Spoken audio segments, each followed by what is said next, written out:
अनुराग ओझा मैं मौजूद हूँ उत्तरी पूर्वी दिल्ली में। मतदान साहब कल हो गया है, जनता ने वोट डाल दिया है। अब जनता किसके तरफ है ये भी दिखाना बेहद ही ज़रूरी था, क्योंकि मैं पिछले महीनों से ही लगातार उत्तरी पूर्वी दिल्ली में ही कवरेज कर रहा था। आपने मतदान कर दिया भैया? कर दिया भैया। किसको वोट दिया इस बार? भैया लोकतंत्र बचाने के लिए वोट दिया है, संविधान की रक्षा के लिए वोट दिया है, महिला सुरक्षा के लिए वोट दिया है, वोट दिया है बेरोजगार नौजवानों के लिए, वोट दिया है 750 किसानों की शहादत हुई उसके लिए ताकि आगे शहादत ना हो, वोट दिया है जो हमारे हिंदुस्तान की सुरक्षा है उसके लिए, वोट दिया है जो चीन हमारे यहाँ 1400 किलोमीटर अंदर घुस चुका है उसके लिए। तो इस बार मतलब भाजपा को वोट आप नहीं दिए हैं, साफ स्पष्ट होता है इससे। नहीं, भाजपा अगर ये सारे काम अगर करती तो हम उन्हें वोट देते। अब हम जब उन्होंने काम ही नहीं किया तो उसके अपोजिट हमने कांग्रेस को वोट दिया, कन्हैया कुमार को वोट दिया है। मनोज तिवारी का इस बार क्या होगा? लोग तो कहते हैं कि हमने मनोज तिवारी को वोट दे दिया। मनोज तिवारी की एक टिकट करा दिया हमने रेल की, वो थर्ड AC भी नहीं है। हाँ, हमने कराई है टिकट, थर्ड AC भी नहीं है, वो जर्नल पैसेंजर ट्रेन जाती है ना बॉम्बे के लिए। हाँ। वहाँ जाएंगे वो 4 तारीख को। हारने के बाद उसमें बैठ के हमने टिकट करा दिया, पहुँचवा भी दिया उनके यहाँ। हालांकि स्लिप मेरे पास है नहीं, मैं दिखाता आपको, वो उनके वहाँ पहुँच चुकी है। पूरा भेज दिए भैया भेज दिए। वो जाएंगे बॉम्बे जाएंगे 4 तारीख को, और कम से कम भी 3 सीधा मुंबई का टिकट। अरे भैया मुंबई का काम है, नाचने कूदने का काम है, तो बॉम्बे जाएंगे ना। अभी यूपी में तो फिल्म सिटी बनी नहीं है, अगर वहाँ बन जाते वहाँ चले जाते, तो बॉम्बे जाएंगे। और हमने उनको टिकट भेज भी दिया है। तो आपने टिकट भेज दिया है, वो मतलब हार रहे हैं साहब भैया 3 लाख वोट से हार रहे हैं। 3 लाख वोटों से कन्हैया कुमार जीत रहे हैं? मतलब 3 लाख वोटों से कम कन्हैया जी जीत रहे हैं, उससे फालतू से भी जीत सकते हैं, उससे ज़्यादा से जीत सकते हैं। क्या लगता है चाचा, इस बार मनोज तिवारी या कन्हैया कुमार? मनोज तिवारी तो कहाँ है यार, उसमें है वो। इधर देखना। हाँ, क्या मनोज तिवारी कहाँ है उसमें? नेतागिरी में नेता नहीं वो तो फिल्म वो है, दुनिया वाला है, फिल्म वाला है। और क्या है, कभी आया नहीं वजीराबाद में, कभी दर्शन नहीं दिए उसने। आपने उसके कभी दर्शन नहीं किए? और क्या है, तो नाराज है उनसे आप? नाराज नहीं है भाई, नाराज क्यों रहे? 4 तारीख को रिजल्ट चौंकाने वाला आ रहा है। आएगा भाई, कन्हैया कुमार का आएगा यहाँ पे तो। कन्हैया कुमार? हाँ। मनोज तिवारी का क्या होगा? मनोज तिवारी नहीं आएगा यहाँ से, नहीं आएगा यहाँ से। आप लोगों ने किन किन मुद्दे पर वोट दिया है इस बार? अरे हम क्या नहीं, हम तो भाई मजदूर आदमी, हम तो सबको वो है, हमें क्या मिल क्या जोड़ना है। आपका मुद्दा है महंगाई, है मुद्दा कि नहीं है? महंगाई है, और क्या है, महंगाई बहुत और है, क्या? तो महंगाई को देखते हुए वोट दिया होगा आपने। और क्या करेंगे भाई, अब उनसे बात करो, और क्या है। हाँ, क्या भैया आप? मैं नहीं बोल सकता जी, मैं नहीं बोल सकता, मैं इलेक्शन कमीशन का स्टाफ हूँ। फिर तो आपको सब कुछ मालूम है कौन जीत रहा है। इलेक्शन कमीशन वाले भैया नहीं बोल सकते हैं। तो आप लोग भैया इधर मतलब कवरेज भी लगातार कर रहे थे, रुझान क्या है? क्योंकि सबसे ज़्यादा वोटिंग अगर दिल्ली में कहीं हुई है तो इसी सीट पर हुई है। रुझान साफ है, 24 लाख से हमारे 62% पोलिंग हुई है। 57% पोलिंग हुई है। मेरा जो वार्ड है, वार्ड नंबर 8, उसमें 62% पोलिंग हुई है। टोटल वोटिंग 57% हुई है। 57% में से 45% कन्हैया कुमार जी को वोट पड़ा है। कन्हैया कुमार जी पे लोगों ने विश्वास जताया है।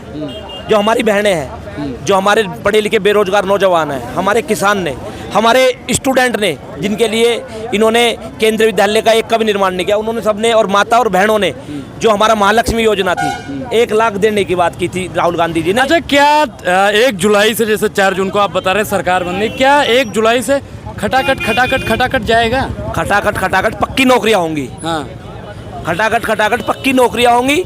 1 लाख जो हमने वादा किया है इंडिया गठबंधन की सरकार बनते ही साथ, जो बनने जा रही है, 4 तारीख को हम जीतने जा रहे हैं। 4 तारीख के बाद जो सरकार बनेगी इंडिया गठबंधन की, कोई प्रधानमंत्री रहे, हम वो 1 लाख रुपए महिला के खाते में जाने का काम होगा। और जो खटाखट नौकरी देने की बात हुई है, 1 लाख पक्की नौकरी पहले देने की बात हुई है, वो पहले दिए जाएंगे। अच्छा, राहुल जी कह रहे हैं इस बार भाजपा होगी सफाचट। बिल्कुल होगी, आप देख लेना। ये 400 पार की बात करते थे। 400 सीट कहाँ से लाएंगे? 400 सीट ले लाएंगे। 400 पार ये पेट्रोल करने की बात करते थे। 400 पार पेट्रोल कर देंगे।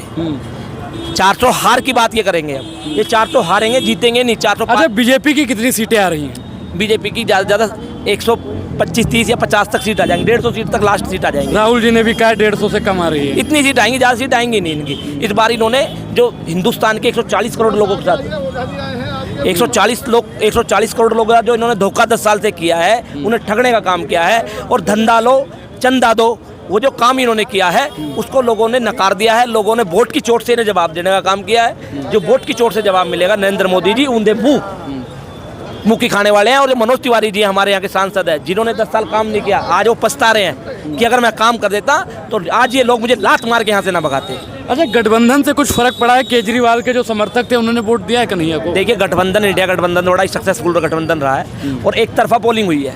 कल मैं गया था पोलिंगों पर, मैं भी और भी घूम रहा था, तो जो बीजेपी के पोलिंग एजेंट बैठे हुए थे बाहर पे, जो पर्ची बनाते हैं, उनके पास एक बंदा नहीं था, सिर्फ कुत्ते बैठे हुए थे हमारे यहाँ के, सिर्फ कुत्ते बैठे थे। क्या कह रहे हैं महाराज? भैया मैं कह रहा हूँ ना, वो भी सिर्फ इसलिए बैठे थे कि चलो कोई तो यहाँ पे आके बैठ जाए। और जो इंडिया गठबंधन के बेंच थे उन पर लवालब भीड़ थी और एक बेंच पे कम से कम 20-20 लोग पर्चे बना के दे रहे थे और ये वहाँ नारे लग रहे थे, अब की बार इंडिया गठबंधन की सरकार। इंडिया गठबंधन। दादा, वोट डाल दिया आपने? किसको वोट दिया आपने? देश को मान का सम्मान का, देश को मान को सम्मान। हाँ, जो हमारी संस्कृति को संभाल कर रखते, देश के स्वाभिमान को, जो विश्व में पताका लहराए। विश्व में पताका लहराए? और क्या? किस चीज का पताका? हर चीज का मान का, सम्मान का, स्वाभिमान का, देश के, राष्ट्र का, संस्कृति का। दादा मुंह छुपाए क्यों खड़े हैं आप? मान सम्मान की बात कर रहे हैं तो क्यों खड़े? हाँ, सुनो मेरी बात। नहीं, बस छोड़ो, ठीक है। अब एक बात आती है सामने, देश और मान के और सम्मान की हमारे दादा बात कर रहे थे। एक बात बताइए, देश अगर मान सम्मान की बात होती है, चीन हमारे यहाँ तक इतने अंदर घुस जाता, हम पाकिस्तान जाके बिरयानी खा के आते। देश मान सम्मान की बात होती है, जो इनके सामने मजबूत कैंडिडेट होता है उसे बोलते हैं आप पाकिस्तान जाके चुनाव लड़ेंगे इस बार। भैया हिंदुस्तान में रह रहे हैं, जाके पाकिस्तान चुनाव लड़ेंगे? क्या आप पाकिस्तान जाके चुनाव लड़ना पड़ेगा? हिंदुस्तान में हूँ। देशभक्ति की बात करने वाले, देशभक्त का सम्मान करता है, वो असली देशभक्त होता है। जो पाकिस्तान की बात करता है, ईरान और इराक की बात करता है, वो सबसे बड़ा देश का गद्दार होता है। देश में रहकर देशभक्ति की बात होनी चाहिए, लेकिन हो क्या रहा है, हमारे जो देश के 140 करोड़ लोग हैं उनकी भावनाओं से खेलने का काम किया जा रहा है। मैं कहता हूँ इस सीट पर जो जहाँ पर हम आज मौजूद है, वो सीट एक शिक्षा बनाम अशिक्षा की लड़ाई थी और दिल्ली की जनता ने पिछले 10 साल में जो है केजरीवाल की जो जनहित, जो उनकी योजनाएं थी, जो जनहित का जो उनका काम था, उनको समझ चुका है। और जहाँ तक बात है कन्हैया कुमार की, तो आपको पता होगा कन्हैया कुमार वो शख्स है जो देश का नंबर 1 कॉलेज JNU, जहाँ जाने के लिए गरीब का बच्चा पूरी मशक्क़त करके, मेहनत करके पहुँचता है और उसी कॉलेज का टॉपर होता है। और उस टॉपर को अगर संबोधन किया जाता है नक्सली और आतंकवादी से, इससे बड़ा अपमान देश के लिए नहीं हो सकता है।